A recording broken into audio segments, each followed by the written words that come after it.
Hi, I'm Elian, and I'm once again experimenting with microalgae. Today, I am trying to figure out what my next experiment is going to be, because I've now finished up my wastewater experiment, but I still want to keep working on interesting problems, and most importantly, problems I can experiment with. And now that I have this lab built in my basement, I have a much wider range of problems I could work on with the microalgae. So I'm using today to figure out one thing that I could work on, and that is scaling photobioreactors. You'll remember the photobioreactor I built for my experiment. It was basically this big plastic tank filled with water for the algae to grow in, and it had LED lights wrapped all the way around it, which simulated the effect of the sun, and then an aquarium bubbler that let in CO2 that the algae used to grow. And that's basically what the job of a photobioreactor is. It's basically just a big algae house that has water, air, and light that the algae will use to grow. Now, my photobioreactor is pretty simplistic. It was just a big plastic tank. But in the actual industry, photobioreactors come in all shapes and sizes. Now, photobioreactors are really important for growing algae. And here's why. Algae have a range of different applications. If you think about it, they can be used for biofuel, for dyes, and even for the wastewater things that I was using them for. But all of these applications have one big cost issue. They're all really expensive. And that's because photobioreactors themselves, which appear anytime you want to grow algae, are also super expensive. They can cost hundreds of thousands of dollars just for a pilot scale photobioreactor.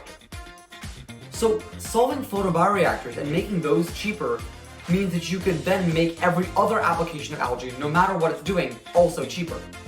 In essence, photobioreactors are the issue at the heart of algae production. If you solve photobioreactors and make those cheaper, then you make all of algae applications cheaper as well. And that's what I want to work on next. Over the past couple of weeks, I've done a bunch of my own research, and I've had the chance to talk to some experts that work with photobioreactor efficiency. And what I found is that photobioreactors have issues doing three things efficiently. The first is using light well. One thing that comes up with photobioreactors is the use of light, because the photo in photobioreactor literally stands for light. And algae need light to grow, as I mentioned. But the problem that photobioreactors run into is that when the culture of algae is super dense, sometimes light won't get all the way through the culture. It'll get stuck around the edges. And that means that any algae that are in the middle don't get any light. And that means that they're unproductive. That means that they actually start dying. So that reduces the efficiency of the bioreactor, and therefore the size of the bioreactor is limited by the amount of light that can penetrate through a culture. So that's one element that can block bioreactors from getting too big. The other thing that comes up is issues with aeration, because microalgae need carbon dioxide to grow, and that means that air needs to be brought in from outside. Either it's air that's just regular air that we would breathe, which contains only about 0.04% carbon dioxide, which is really low. So in some cases, they'll use concentrated carbon dioxide tanks, which can be used, but they can be expensive to use. So there's a sort of trade-off between using a lot of CO2 versus using the air that's readily available, but has much less CO2 in it. And the last issue is the use of nutrients and the efficiency of the use of nutrients.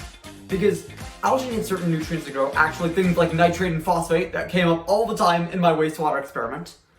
But the use of these nutrients means that you have to pay for some of these nutrients unless you're using things like wastewater. And that means that nutrient use efficiency is super important because it reduces the amount that you have to pay to fund the nutrients that can be used to grow the algae.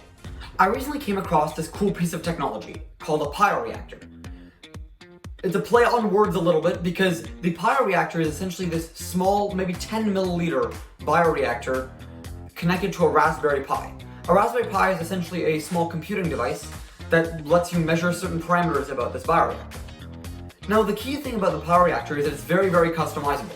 So in order to turn the Pioreactor into a photobioreactor, all you need to do is add some small LED lights into this tiny bioreactor. And what I've noticed is that actually not a lot of people have done this. Very few people have used the Pioreactor specifically for algae applications. And there's not a lot of documentation on what you can and can't do with it. So I'm actually really curious about how the Pioreactor can be used, and whether or not I could test some of these potential efficiency implementations on a really small scale that would help me understand it in the best way possible. So I'm beginning to think that the Pioreactor could be a great way for me to start understanding how bioreactors work on a small scale, on a way that's hopefully pretty cheap, and in a way that will allow me to make a bunch of different modifications so I can understand the best way to make bioreactors most efficient. So if you or anyone you know has worked on a Pioreactor or just bioreactors or photobioreactors in general, feel free to let me know. I'd love to talk to people that have worked in this space before. And I'll be continuing to make vlogs as I figure out more about my next experiment and what I'm going to be doing potentially with the Pioreactor. So if you're interested in seeing those, subscribe down below, and I will see you in the next one.